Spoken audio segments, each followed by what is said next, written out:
यासीन, कसम है कुरान की जो हिकमत से भरा हुआ है। ए मोहम्मद सल्लल्लाहु अलैहि वसल्लम, बेशक तुम पैगंबरों में से हो, सीधे रास्ते पर हो।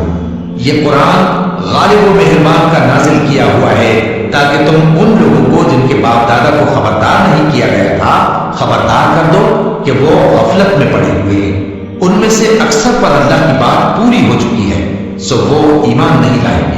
हमने उनकी गर्दनों में तौक डाल रखे हैं और वो ठोड़ियों तक फंसे हुए हैं, तो उनकी गर्दनें अकड़ी हुई हैं, और हमने उनके आगे भी दीवार बना दी और उनके पीछे भी, फिर उन पर पर्दा डाल दिया तो ये देख नहीं सकते। और तुम इनको खबरदार करो या न करो, इनके लिए बराबर है, ये ईमान नहीं लाएंगे। तुम तो सिर्फ उस शख्स को खबरदार कर सकते हो जो इस नसीहत यानी कुरान की पैरवी करे और रहमान से गायबाना करे, सो उसको मग़फ़िरत और बड़े सवाब की बिशारत सुना दो। बेशक हम मुर्दों को जिंदा करेंगे और जो कुछ वो आगे भेज चुके और जो उनके निशान पीछे रह गए हम उनको कलमबंद कर लेते हैं, और हर चीज को हमने किताब रोशन यानी लौह महफूज में लिख रखा है। और इनसे गांव वालों का किस्सा बयान करो जब उनके पास पैगंबर आए, यानी जब हमने उनकी तरफ 2 पैगंबर भेजे तो उन्होंने उनको झुठलाया, फिर हमने तीसरे से तकवीर दी तो उन्होंने कहा कि हम तुम्हारी तरफ पैगंबर होकर आए हैं। वो बोले कि तुम और कुछ नहीं मगर हमारी तरह के आदमी हो, और रहमान ने कोई चीज भी नाजिल नहीं की, तुम महज झूठ बोलते हो। उन्होंने कहा कि हमारा परवरदिगार जानता है कि हम तुम्हारी तरफ पैगाम देकर भेजे गए हैं, और हमारे जिम्मे तो साफ साफ पैगाम पहुंचा देना है और बस। वो बोले कि हम तुमको अपने लिए मनहूस समझते हैं, अगर तुम बाज ना आओगे तो हम तुम्हें संसार कर देंगे और तुमको हमसे दुख देने वाला आजाद पहुंचेगा। उन्होंने कहा कि तुम्हारी नबूसत तुम्हारे साथ है, क्या इसलिए कि तुमको नसीहत की गई? नहीं, बल्कि तुम ऐसे लोग हो जो हद से तजावुज कर गए हो। और शहर के परले किनारे से एक आदमी दौड़ता हुआ आया, कहने लगा कि ऐ मेरी कौम, पैगंबरों के पीछे चलो, ऐसों के जो तुमसे सिला नहीं मांगते और वो सीधे रास्ते पर है। और मैं क्यों उस जात की परस्तिश न करूं जिसने मुझे पैदा किया और उसी की तरफ तुमको लौट कर जाना है? क्या मैं उसको छोड़कर औरों को माबूद बनाऊं कि अगर रहमान मुझे नुकसान पहुंचाना चाहे तो उनकी सिफारिश मुझे कुछ भी फायदा न दे सके और न वो मुझे छुड़ा ही सके? तब तो मैं खुद ही गुमराही में पड़ गया। मैं तो तुम्हारे परवरदिगार पर ईमान लाया हूं, सो मेरी बात सुन रखो। हुक्म हुआ कि बहिश्त में दाखिल हो जाओ। बोला काश मेरी कौम को पता चल जाए कि मेरे रब ने मुझे बख्श दिया और मुझे इज्जत वालों में शामिल किया, और हमने उसके बाद उसकी कौम पर कोई लश्कर नहीं उतारा और न हम उतारने वाले थे। वो तो सिर्फ एक चिंगार थी, सो वो उससे नागहा बुझ कर रह गए। बंदों पर अफसोस कि उनके पास जब कोई पैगंबर आता तो वो उससे तमस्कुर जरूर करते। क्या उन्होंने नहीं देखा कि हमने उनसे पहले बहुत से लोगों को हलाक कर दिया था? अब वो उनकी तरफ लौट कर नहीं आएंगे और सब के सब हमारे रूबरू हाजिर किए जाएंगे। और एक निशानी इनके लिए जमीन मुर्दा है कि हमने इसको जिंदा किया और इसमें से अनाज उगाया, फिर ये इसमें से खाते हैं, और इसमें खजूरों और अंगूरों के बाग पैदा किए और इसमें चश्मे जारी कर दिए ताकि ये इन बागों के फल खाएं, और इनके हाथों ने तो इनको नहीं बनाया, तो फिर क्या ये शुक्र नहीं करते?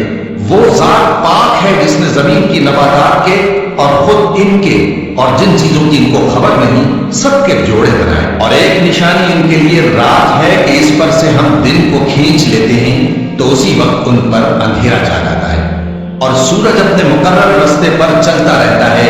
ये उस गालिब दाना का मुकर्रर किया हुआ अंदाजा है। और चांद की भी हमने मंजिलें मुकर्रर कर दी, यहां तक के घटते घटते खजूर की पुरानी शाख की तरफ हो जाता है।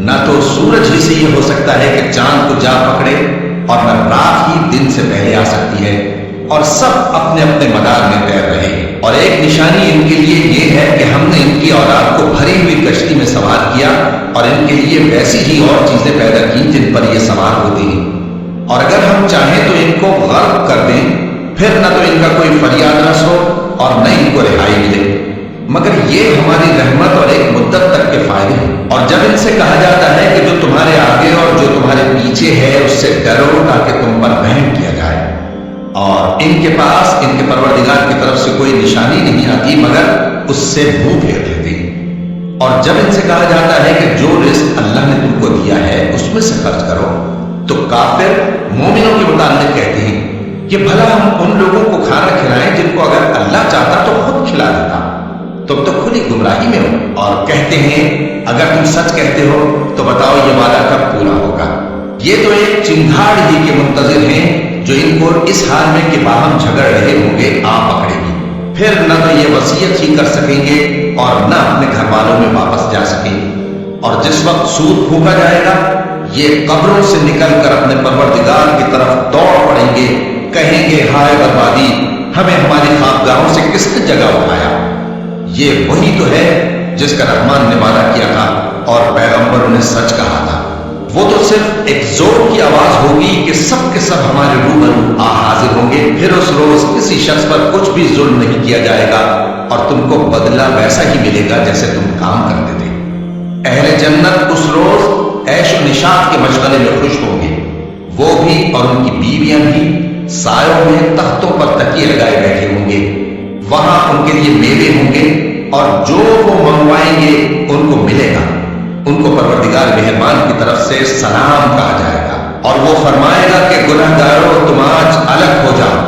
اے آدم کی اولاد، کیا میں نے تم سے کہہ نہیں دیا تھا کہ شیطان کو نہ پوجنا، وہ تمہارا کھلا دشمن ہے، اور یہ کہ میری ہی عبادت کرنا یہی سیدھا رستہ ہے، اور اس نے تم میں سے بہت سی خلقت کو گمراہ کر دیا تھا، تو کیا تم سمجھتے نہیں تھے؟ یہی وہ جہنم ہے جس کے تمہیں دھمکی دی جاتی تھی، جو تم کفر کرتے رہے ہو اس کے بدلے آج اس میں داخل ہو جاؤ۔ آج ہم ان کے منہوں پر مہر لگا دیں گے اور جو کچھ یہ کرتے رہے تھے ان کے ہاتھ ہم سے بیان کر دیں گے اور ان کے پاؤں اس کی گواہی دیں گے، اور اگر ہم چاہیں تو ان کی آنکھوں کو مٹا کر اندھا کر دیں، پھر یہ رستے کو دوڑیں تو کہاں سے دیکھ سکیں گے، اور اگر ہم چاہیں تو ان کی جگہ پر ان کی صورتیں بدل دیں، پھر وہاں سے وہ نہ آگے جا سکیں اور نہ پیچھے لوٹ سکیں۔ اور جس کو ہم بڑی عمر دیتے ہیں تو اسے تکلیف میں اوندھا دیتے ہیں، یعنی اسے بچپن کی کمزوری والی حالت کی طرف لوٹا دیتے ہیں، تو کیا یہ سمجھتے نہیں؟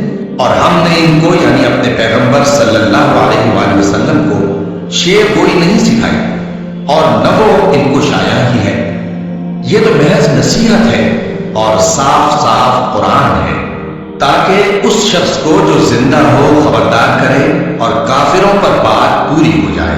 کیا انہوں نے نہیں دیکھا کہ جو چیزیں ہم نے اپنے ہاتھوں سے بنائیں ان میں سے ہم نے ان کے لیے مویشی پیدا کر دیے اور یہ ان کے مالک ہیں، اور ان کو ان کے قابو میں کر دیا تو کوئی تو ان میں سے ان کی سواری ہے اور کسی کو یہ کھاتے ہیں، اور ان میں ان کے لیے اور فائدے اور پینے کی چیزیں ہیں، تو کیا یہ شکر نہیں کرتے؟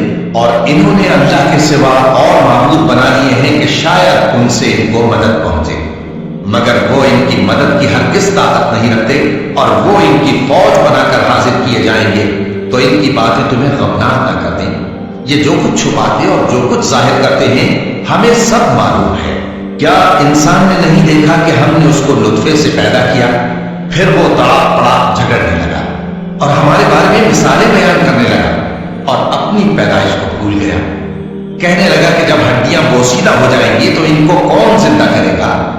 کہہ دو کہ ان کو وہ زندہ کرے گا جس نے ان کو پہلی بار پیدا کیا تھا، اور وہ ہر طرح کی تخلیق کو جانتا ہے، وہی جس نے تمہارے لیے سبز درخت سے آگ پیدا کی، پھر تم اس کی ٹہنیوں کو رگڑ کر ان سے آگ نکالتے ہو۔ بھلا جس نے آسمانوں اور زمین کو پیدا کیا، کیا وہ اس بات پر قادر نہیں کہ ان کو پھر ویسے ہی پیدا کر دے؟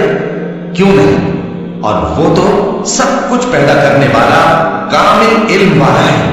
اس کی شان یہ ہے کہ جب وہ کسی چیز کا ارادہ کرتا ہے تو اس سے فرما دیتا ہے کہ ہو جا، تو وہ ہو جاتی ہے۔